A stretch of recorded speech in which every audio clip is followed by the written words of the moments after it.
নবীজি আল্লাহ তাআলার হাদিয়া নিয়ে রওনা হলেন। এইবার মুসা আলাইহিস সালাতু ওয়াস সালামের সাথে যাওয়ার সময় সাক্ষাৎ। মুসা আলাইহিস সালাম বলেন, আল্লাহর কাছে গেলেন, কি দিছে আপনার উম্মতের জন্য? বলে 50 ওয়াক্ত নামাজ। বলে আপনি আল্লাহর কাছে গিয়ে দরখাস্ত করেন, আপনার উম্মত এটা পালন করতে পারবে না, আপনি যান। নবীজি গিয়া বললেন, আল্লাহ আমার উম্মতের জন্য কষ্টসাধ্য হয়ে যাবে। বলে দিল 10 কমায়া আল্লাহ। আল্লাহ তাআলা 10 রাকাত কমায়া দিলেন, থাকলো 40। আবার আসছে, কি হইছে? কয় 40 ওয়াক্ত। বলে আবার যান। আল্লাহ তাআলার কাছে নবীজি আবার ফরিয়াদ করলেন, কমায়া দেওয়া হলো আরো 10, 30। এইবার কয় কত? কয় 30। বলে আবার যান, পারবে না। নবীজি আবার গেলেন, এইবার কইমা হইল 20। বলে আবার যান, এইবার হইল 10। বলে শুনেন, পারবে না, আপনি আবার যান। এইবার আল্লাহ তাআলা আরো 5 কমায়া দিলেন, বাকি আছে 5। এই 5 নিয়ে ফিরে আসার সময় আবার মুসা আলাইহিস সালামের সাথে দেখা। বলে কি খবর? বলে 5 ওয়াক্ত নামাজ। বলে আপনার আগে আমি আমার উম্মতদেরকে পরিচালনা করেছি, আপনার উম্মত এইটাও পারবে না। নবীজি বলেন, আমার যাইতে লজ্জা লাগে। আল্লাহ তাআলা জানায়া দিলেন, পয়গম্বর ওয়াক্ত 5টা ঠিক আছে, কিন্তু আমি আল্লাহ তো দিয়েছিলাম 50। এই জন্য আপনার উম্মত 5 ওয়াক্ত নামাজ পড়বে। যে পড়বে তার এই নামাজের সওয়াব কমপক্ষে 10 গুণ বাড়ায়া 50 ওয়াক্তের সওয়াব দেওয়া হবে। এই যৌবনকাল, এই সময়টা এমন একটা সময়, এটা গুরুত্বপূর্ণ একটি সময়, দুনিয়ার হায়াতের মোস্ট ইম্পর্টেন্ট টাইম এইটা। এই সময়টা যারা ইবাদতের মাধ্যমে অতিবাহিত করতে পারে, তাদের দুনিয়া আখিরাতে স্পেশালিটি আছে তাদের জন্য। আবার মানুষ অপরাধ অন্যায় সবকিছুতে জড়ায় এই যৌবনকালে, সব ধরনের পাপাচারে লিপ্ত হয় এই যৌবনকালে। আল্লাহ তাআলা আমার আপনার নবীজিকে যৌবনের তাড়নায় যত ধরনের বিষয়াবলী হতে পারে সবকিছু থেকে আল্লাহ তাআলা হেফাজত করেছেন। এই জন্য যৌবনকালে একবার সিনা চাক করা হয়েছে। বাস্তবতা হলো, নবীজির চরিত্র তো এমন ছিল, এমন না যে নবুয়াতির পরে ওনার চরিত্র সুন্দর হয়েছে, বিষয়টা এমন নয়। বরং নবীজির চরিত্র হলো এমন এক চরিত্র, এটা নবুয়াতির আগেও যেমন পরেও তেমন। দুনিয়ার কোনো মানুষ একথা বলতে পারবে না যে নবুয়াতির পরে নবীজি যেই বিষয়গুলো নিষিদ্ধ করেছেন তথা শরীয়ত যেই বিষয়গুলোকে নিষিদ্ধ করেছে, ওই রকম কোন কাজ, বিষয়, কথা নবীজি নবুয়াতির আগে করেছেন, বলেছেন, দুনিয়ার কেউ এই প্রমাণ দেখাতে পারবে না। যেমন মদ পান করার কথা। মদ হারাম হঠাৎ করে আল্লাহ তাআলা একবারে করেন নাই, 3 ধাপে মদকে আল্লাহ তাআলা হারাম করেছেন। নবীজি নবুয়াতির পরপরই মদ হারাম হয় নাই, বরং বেশ কিছুকাল পরে মদ হারাম হয়েছে। অনেক সাহাবায়ে কেরাম নবুয়াতির পরে মদ হারাম হওয়ার আগে মদ পান করতেন, কিন্তু কেউ একথা বলতে পারবে না নবুয়াতির আগে আমার আপনার নবী কোনদিন মদ পান তো দূরের কথা, নবীজি কোনদিন মদ ছুঁয়ে দেখছেন এ কথাও কোনো কাফেরও বলতে পারবে না। এজন্য নবীজিকে আল্লাহ তাআলা নবুয়াতির পূর্বে ওই বিষয়গুলো থেকে হেফাজত করেছেন যেই বিষয়গুলো নবুয়াতির পরে শরীয়ত নিষিদ্ধ করেছে, হারাম করেছে। একটা দুইটা উদাহরণ দেই, বুঝতে তাইলে সহজ হবে। নবীজি সাল্লাল্লাহু আলাইহি ওয়াসাল্লাম কৈশোরকালের ওনার একবারের ঘটনা বলতেছেন। যখন তিনি কৈশোরকালে এক বাড়িতে বিবাহের অনুষ্ঠান হবে, এই সময়ও বিবাহের অনুষ্ঠানে গান বাদ্য নাচানাচি এইগুলো মুসলমানের ঘরে হয় কি হয় না? এগুলো জাহেলিয়াতের কাজ। ওই সময়ও সারা রাত ভর বিবাহ বাড়িতে গান বাদ্য হইতো, নাচ গান হইতো। অন্যান্যদের সাথে নবীজিও গেছেন ওই বাড়ি। একটু পরেই গান বাদ্য শুরু হবে। বলেন তো, ঢোল, তবলা, বাজনা, হারমোনিয়াম, নাচানাচি, বেহায়াপনা, এই উলঙ্গপনা, এগুলো শরীয়তে হালাল না হারাম? এগুলো শরীয়তে হারাম। এই ধরনের কাজ আল্লাহ তাআলা আমার আপনার নবীকে নবুয়তির আগে কখনো করতে সুযোগ দেন নাই। আল্লাহ হেফাজত করছে। নবীজি বলেন গান বাদ্য শুরু হবে আর আমার চোখে ঘুম চলে আসছে। আমি এই বাড়ির এক কোনায় গিয়ে যেখানে কেউ নাই আমি ঘুমায় পড়ছি। কোন সময় ওরা কি করছে আমি জানিও না, সারা রাত পার হয়ে গেছে। যখন সূর্যের আলো আমার মুখের উপরে পড়ছে এরপরে আমার ঘুম ভাঙছে, ততক্ষণে সব শেষ। আমার কোনো গান শোনা লাগে নাই, নাচ দেখা লাগে নাই। এরপরে আরেকবারের ঘটনা, যখন কুরাইশরা কাবা ঘরের সংস্কার করেছে, বড় ফজিলতময় কাজ, বরকতময় কাজ। মসজিদের কাজে সহযোগিতা করা এটা বড় ফজিলতের কাজ, সশরীরে করতে পারলে আরো ফজিলতের কাজ। কুরাইশরা চিন্তা করলো এত বরকতময় কাজ করতেছি, যেই সমস্ত পোশাক গায়ে দিয়ে অপরাধ করি, গুনাহ করি, পাপ করি, ওই পোশাক গায়ে দিয়ে কি এত বরকতের কাজ করা যায়? তাইলে কি করতে হবে? এগুলা সব খুইলা জন্মদিনের পোশাক পইরা আমরা এই কাজ করব। জন্মদিনের পোশাক চিনেন? একেবারে বিবস্ত্র হয়ে আমরা এই কাজগুলো করব। সবাই খুলে ফেলছে। হযরত আব্বাস রাদিয়াল্লাহু তাআলা আন, নবীজি তখন যুবক, বলতেছে মুহাম্মদ তুমিও তোমার লুঙ্গিটা খুলে ফেলো। নবীজি বলেন এই কথা যখন বলছে আমি অজ্ঞান হয়ে গেছি সাথে সাথে। এভাবে আল্লাহ তাআলা আমার আপনার নবীজিকে তার মাধ্যমে নবুয়তির পরে যেই বিষয়গুলো নিষিদ্ধ ঘোষণা করেছেন, হারাম করেছেন, নবুয়তির আগেই আল্লাহ তাআলা আমার আপনার নবীজিকে ওই সমস্ত বিষয় থেকে হেফাজত করেছে। সুবহানাল্লাহ। এজন্য কাফেররা আমার আপনার নবীজির বিরুদ্ধে তিনটা শব্দ ব্যবহার করত। এই শব্দগুলো চারিত্রিক কোনো বিষয়ের ত্রুটি বোঝায় না।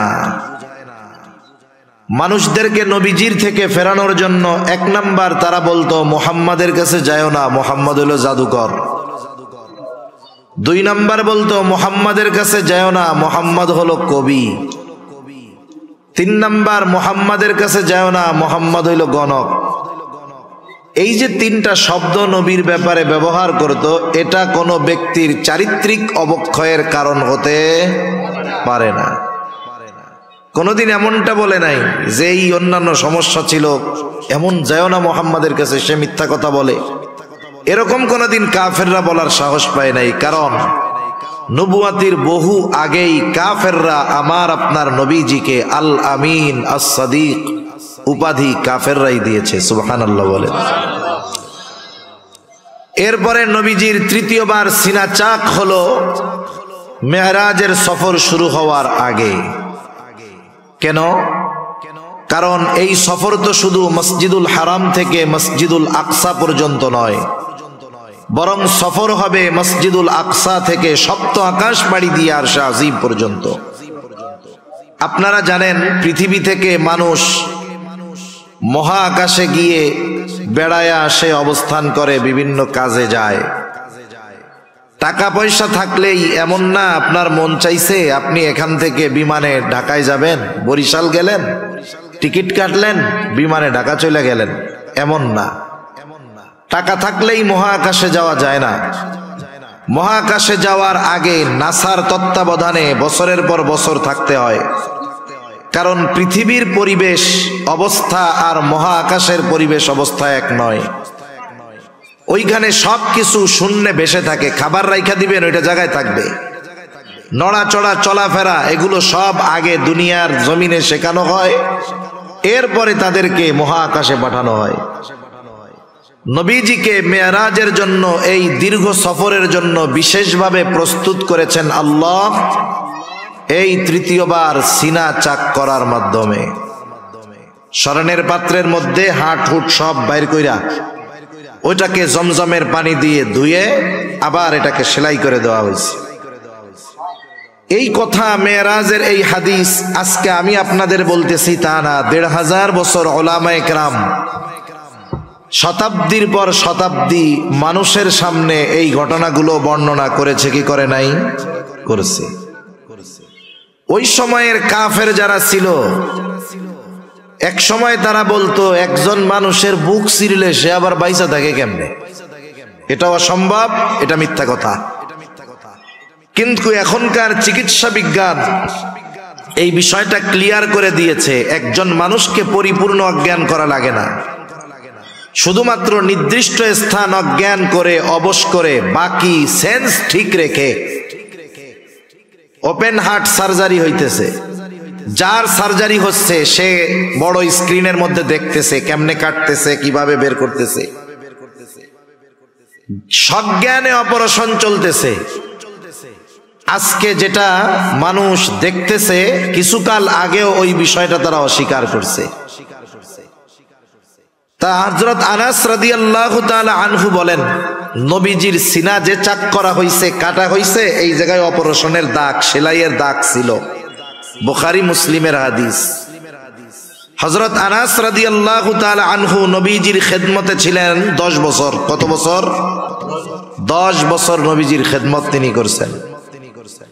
একটা মানুষের কাছে দীর্ঘকাল থাকলে তার অনেক কিছু দেখা যায়, জানা যায়, যা অল্প সময়ে তার কাছে গেলে দেখা যায় না, জানা যায় না। হযরত আনাস রাদিয়াল্লাহু তাআলা আনহু বলেন, وقد كنت أرى مصر المخيط أسر المخيط في صدره صلى الله عليه وسلم। আমি নবীজি সাল্লাল্লাহু আলাইহি ওয়াসাল্লামের বুকে আমি এই সেলাইয়ের দাগ আমি খুব স্পষ্টভাবে দেখেছি। সুবহানাল্লাহ। নবীজির সিনা যে চাক হইছে এ ব্যাপারে কোনো সন্দেহ নাই। এখন নবীজির সফর শুরু হবে। প্রথম সফর হবে মসজিদুল হারাম থেকে মসজিদুল আকসা পর্যন্ত। সফর কিসে হবে?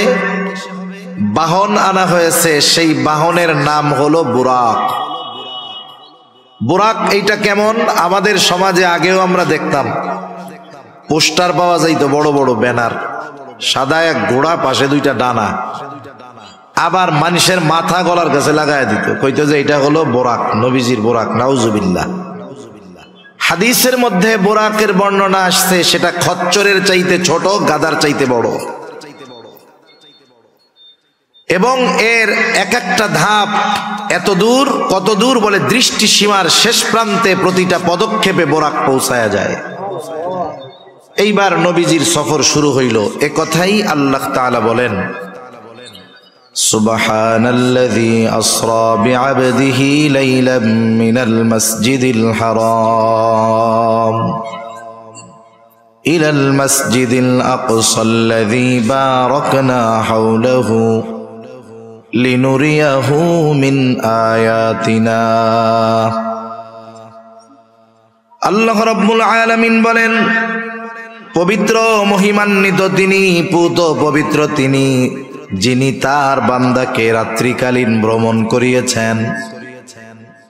ভ্রমণটা পুরা রাত্র ব্যাপী হয়েছে তা নয়, রাতের কিছু অংশে এই ভ্রমণটা সম্পূর্ণ হয়েছে। বিআবদিহি, তার বান্দাকে। আল্লাহ রাব্বুল আলামিন আমার আপনার নবীজিকে বলতেছেন, আমার বান্দা, আমার বান্দা। মনে রাখবেন, দুনিয়ার মানুষের গোলাম যদি কেউ হয়ে যায় এতে তার সম্মান কমে যায়, কিন্তু কোন ব্যক্তি যদি আল্লাহর গোলাম হয়ে যায় তার মর্যাদা, সম্মান আরো বেড়ে যায়। দুনিয়ার কেউ যদি আমার আপনার ব্যাপারে বলে এটা আমার গোলাম, তাহলে ইজ্জত সম্মান থাকবো। কিন্তু আল্লাহ তাআলা যদি কাউকে বলে আমার গোলাম, আমার গোলাম, আমার বান্দা, তার সম্মান মর্যাদা কত উঁচু পর্যায়ের এটা বোঝা যায়।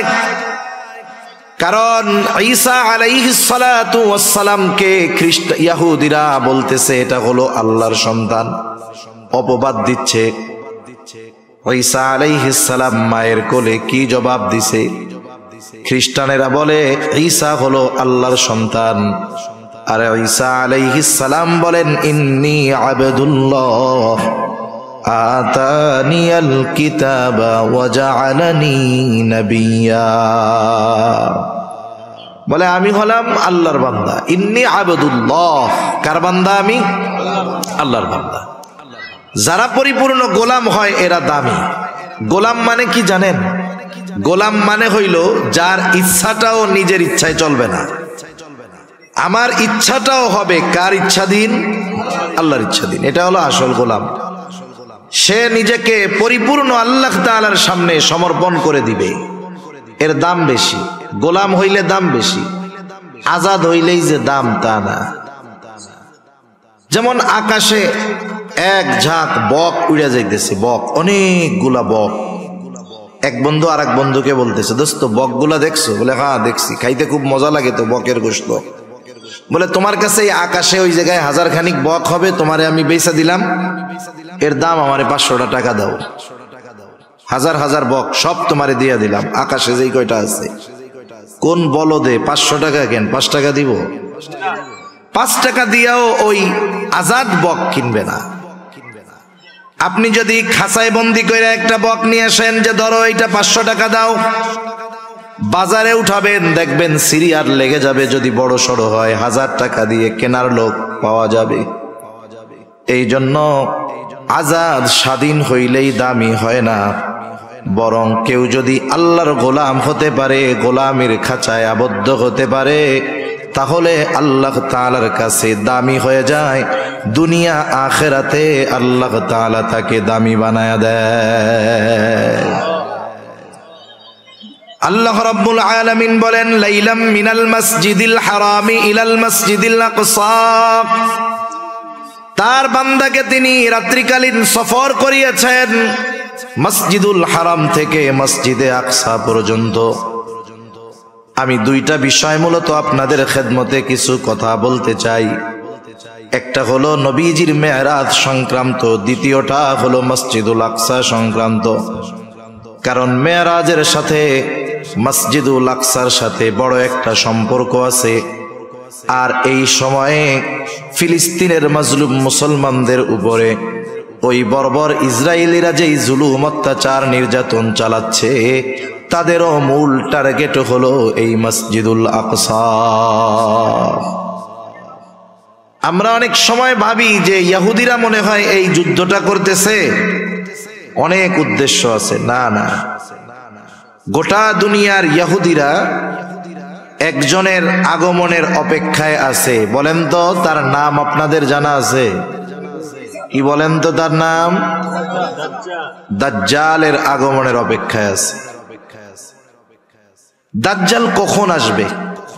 ওদের মন গড়া কিছু কাহিনী আছে, ঘটনা আছে, গল্প আছে, যেগুলো নিজেদের বানানো। ওরা একটা গল্প বানাইছে যে বর্তমান মসজিদুল আকসা, যেটা বাইতুল মুকাদ্দাস, মসজিদুল আকসা, এগুলো একটা থেকে আর একটা পৃথক না, এগুলো সব একসাথে। আপনারা যদি দেখে থাকেন দেখবেন মসজিদুল আকসা তথা বাইতুল মুকাদ্দাস 4 দিক দিয়ে দেওয়াল দিয়ে ঘেরা আছে। ওই পুরাটা জায়গা, ওর ভিতরে যতগুলো স্থাপনা আছে সব বাইতুল মুকাদ্দাস এর ভিতরে। যেটাকে আমরা মসজিদুল আকসা বলি চিনি নাম হিসাবে, ওইটাও বাইতুল মুকাদ্দাসের ভিতরে একটা জায়গা।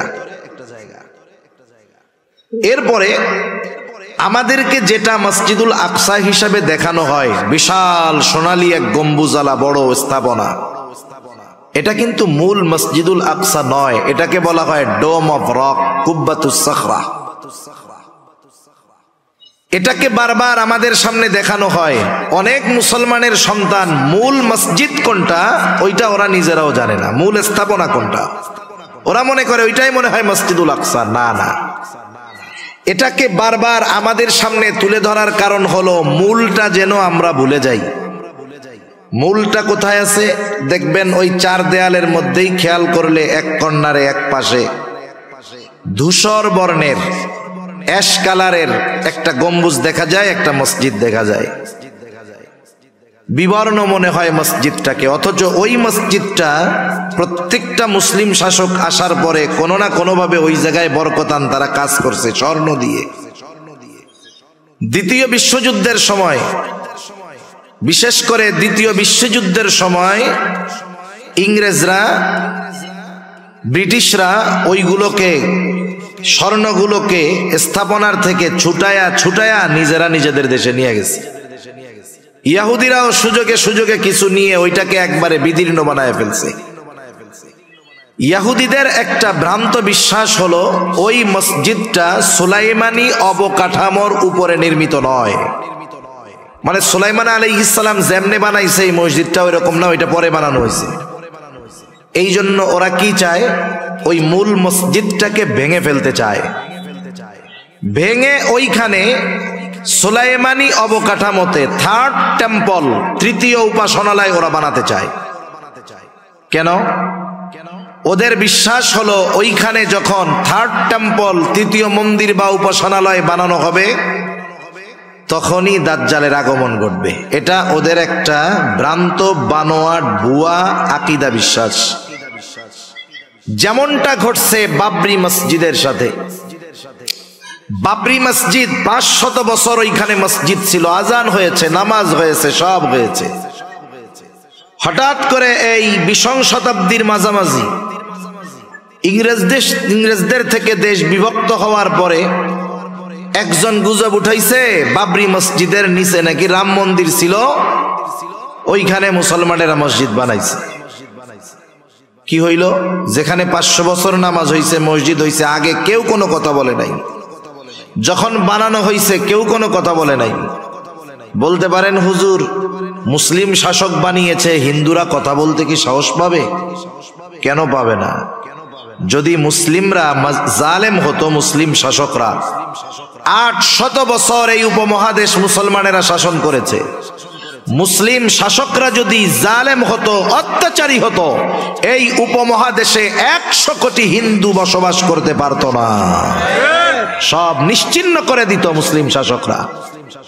অথচ ইতিহাসের পাতা খুললে দেখবেন সব সময় এই উপমহাদেশে হিন্দুদের সংখ্যা বেশি থেকেছে। এটা একটা বানোয়াট কথা। মূল কথা হলো ওরা কি চায়। উপমহাদেশে মোগল সাম্রাজ্যের প্রথম সম্রাট ছিলেন সম্রাট বাবর। ভালো একজন মানুষ ছিলেন উনি। মূলত যারা হিন্দুত্ববাদ প্রতিষ্ঠা করতে চায় ওরা গোটা ভারত থেকে, উপমহাদেশ থেকে মুসলমানদের স্থাপনা এবং মুসলমানদের নাম চিহ্ন এরা মুছে দিতে চায়। ঐতিহাসিক স্থাপনাগুলোর নাম পরিবর্তন করে ফেলতে চায়।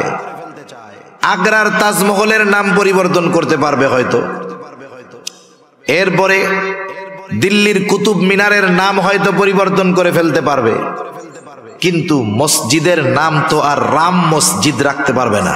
পারবে? তাহলে বোঝা গেল এইটার নাম তো আর পরিবর্তন করা যাবে না। তাহলে এটাকে ভাঙতে হবে কেমনে?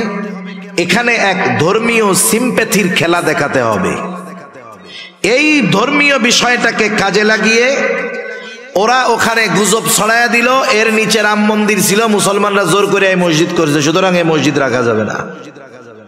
এক সময় মসজিদ ভেঙে ফেললো, এই মামলা কোর্টে গেল, যা হবে তাই ম্যাচ ফিক্সিং করাইতো। কি হবে ফলাফলে তো জানাই কথা।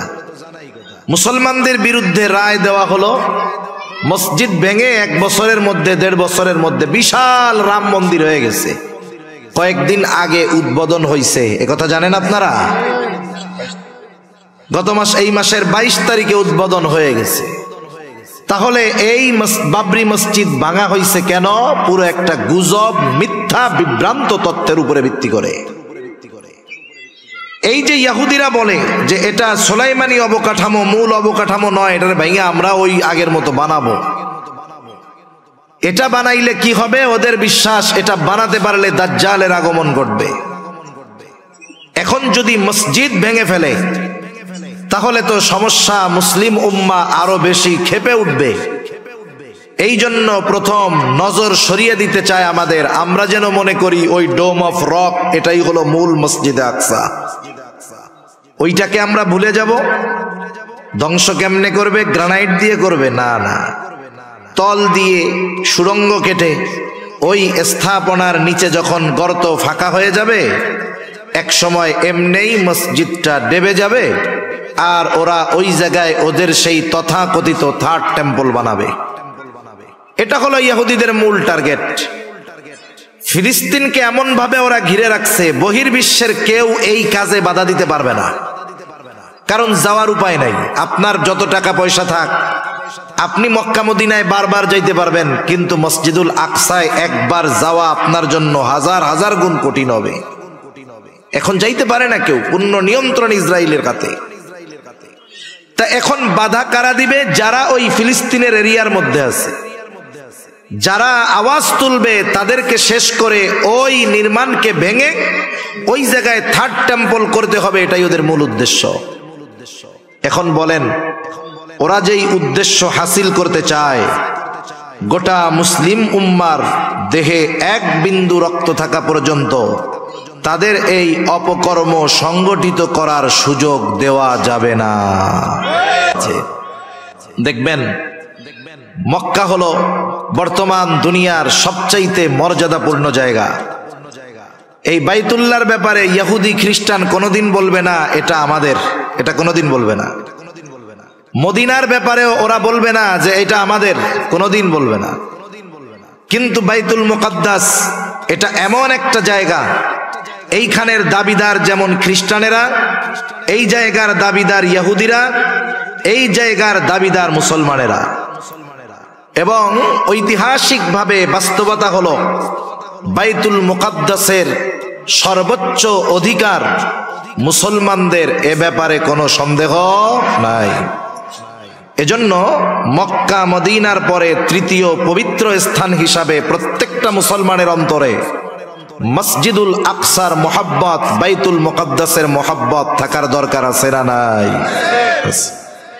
এই জন্য এই মসজিদ সম্পর্কে কয়েকটা কথাও আমি আপনাদের খেদমতে বলবো ইনশাআল্লাহ। তাহলে আল্লাহ রাব্বুল আলামিন বললেন, মিনাল মসজিদিল হারামি ইলাল মসজিদিল আকসা, তিনি তার বান্দাকে মসজিদুল হারাম থেকে মসজিদে আকসা পর্যন্ত সফর করাইলেন, রাত্রিকালীন ভ্রমণ করাইলেন। এটা হলো ইসরা, যেই ভ্রমণটা জমিন থেকে জমিনে হয়েছে। মসজিদুল আকসার ব্যাপারে আল্লাহ তাআলা বলেন, আল্লাযী বারাকনা হাওলাহু, আল্লাহ তাআলা বলেন আমি ওই মসজিদুল আকসার চতুর্পাশকে বরকতময় করেছি। এই জন্য বাইতুল মুকাদ্দাস এটা হলো বরকতময় জায়গা। কেন আল্লাহ তাআলা এই সফর করাইলেন? বলে লিনুরিয়াহু মিন আয়াতিনা, আমার বান্দাকে আমার নিদর্শন সমূহ দেখানোর জন্য এই সফরটা আমি করাইলাম। নিদর্শনগুলা কি? আমি আর ওই দিকে যাব না, যেহেতু মসজিদুল আকসা নিয়ে কিছু কথা বলার নিয়ত পেশ ইচ্ছা করেছি। তাহলে মসজিদুল আকসা তথা বাইতুল মুকাদ্দাস এক নম্বরে বরকতময় ভূমি, বরকতময় স্থান, বরকতময় স্থাপনা। বলেন তো এই ঘোষণাটা কার? দুই নম্বর, আল্লাহ তাআলা জানায় দেন এই বাইতুল মুকাদ্দাস হলো পবিত্র ভূমি। বাইতুল মুকাদ্দাসের ভিতরেই ওই মসজিদ। মুসা আলাইহিস সালাতু ওয়াস সালামকে যখন আল্লাহ তাআলা বললেন, পয়গম্বর মুসা আপনি বনি ইসরাইলদেরকে আদেশ করেন ওই জেরুজালেমের কর্তৃত্ব আমি আল্লাহ ওদের হাতে ফিরায় দিতে চাই। ওইখানে একদল শক্তিশালী মানুষ, জেরুজালেমের কর্তৃত্ব যাদের হাতে, আমালিকা গোত্র, ওরা যদিও অনেক শক্তিশালী ও পয়গম্বর, আপনি আপনার উম্মতদেরকে বলেন তারা যেন ওই শহরের মধ্যে ঢুকে যায়, প্রবেশ করে, সামনের দিকে ছুটতে থাকে। ওই শত্রুরা যতই শক্তিশালী হোক না কেন, যেহেতু আমি আল্লাহ ওই ভূমির কর্তৃত্ব, মালিকানা তাদেরকে দিয়ে দিয়েছি, আপনার উম্মত শুধু বাইতুল মুকাদ্দাসের মধ্যে ঢুকবে আর সামনের দিকে অগ্রসর হবে। শত্রু যত শক্তিশালী হোক না কেন, তাদের বিরুদ্ধে আমি আল্লাহ তাদেরকে বিজয় দান করব। এই জন্য মুসা আলাইহিস সালাম ঘোষণা করলেন, ওনার কওমকে, সম্প্রদায়কে বলতেছে, ইয়া কওমি দখুলুল আরদাল মুকাদ্দাসাতাল্লাতী কাতাবাল্লাহু লাকুম ওয়ালা তারতাদ্দু আলা আদবারিকুম ফাতানকালিবু খাসিরিন। মুসা আলাইহিস সালাম বলেন, ও আমার সম্প্রদায়, তোমরা ওই পবিত্র ভূমির মধ্যে ঢুকে পড়ো। যেই ভূমির মালিকানা, যেই পবিত্র জমিনের মালিকানা আল্লাতী কাতাবাল্লাহু লাকুম, আল্লাহ তাআলা তোমাদের জন্য লিখে দিয়েছে। তোমরা শুধু ওই জমিনের মধ্যে, ওই শহরের মধ্যে ঢুকবা, সামনের দিকে অগ্রসর হবা, খবরদার পেছনের দিকে আসবা না। জয় তোমাদেরই হবে, তবে যদি পিছু হটো, ওয়ালা তারতাদ্দু আলা আদবারিকুম ফাতানকালিবু খাসিরিন, যদি পেছনের দিকে ফিরো, পিছু হটো, তাহলে ক্ষতিগ্রস্তদের অন্তর্ভুক্ত হয়ে যাইবা। আর যদি সামনের দিকে ছুটতে থাকো, ওই পবিত্র জমিনের মালিকানা তোমাদেরকে দিয়ে দিবে।